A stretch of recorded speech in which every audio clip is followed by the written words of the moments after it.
the US Congress and presidential elections.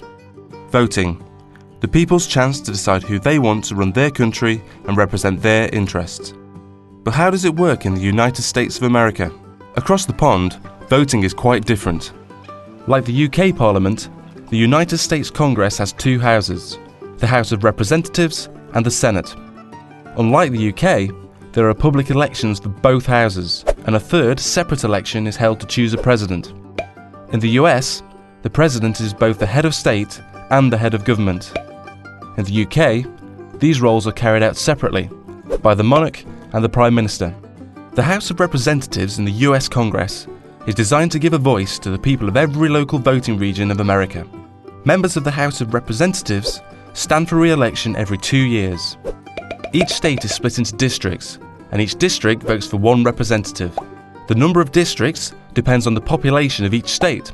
For example, California, the most populous state, is split into 53 districts, so has 53 representatives. But Alaska, which is huge but has a really small population, only has one district and therefore only one representative in the House. Like the UK House of Commons, the election system is first past the post, so the candidate with the most votes in each district wins a seat in the House of Representatives. The party that wins a majority of seats in the House takes control. The ideal situation for a president is that the House is controlled by their own party. However, with elections held every 2 years, there's always a midterm election in the middle of a president's time in office. If the public thinks that the president's not doing a great job, they can vote in more members of the opposition party, making it more difficult for the president to pass laws. The Senate in the US Congress, like the House of Lords in the UK Parliament, is sometimes called the upper house. George Washington described the Senate as the saucer that cools the coffee, meaning that it's their job to scrutinise and question all proposals made by both the House of Representatives and the President, before voting to decide whether they should proceed as law. Senators, like members of the House of Representatives, are also elected to their seats by the public. Senators serve 6-year terms, and elections are staggered, so every 2 years, a third of the senators run for re-election. Each state is represented by 2 senators, regardless of its population. And again, the first past the post voting system is used, so the candidate with the most votes wins. So how do Americans choose their leader? Well, presidential elections take place every 4 years. The 2 main parties, the Democrats and the Republicans, host big get-togethers where they choose their presidential candidate, the person they think will be the best leader for the nation.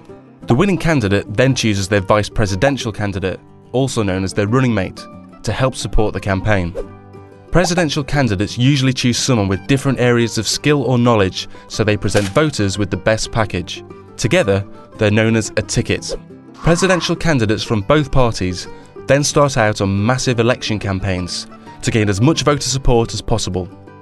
They travel across the country and hold great big campaign rallies where they set out their policies and their ideas for the whole country. These campaigns cost money, lots of it. So both candidates have large campaign teams who help raise the tens of millions of dollars needed to keep them afloat. When it comes to election day, the public go to the polls to vote for one presidential ticket. So far, so easy. However, the public don't vote directly for their choice of president. Instead, a system called the Electoral College is used. Each state is allocated a number of electors that will make the final choice.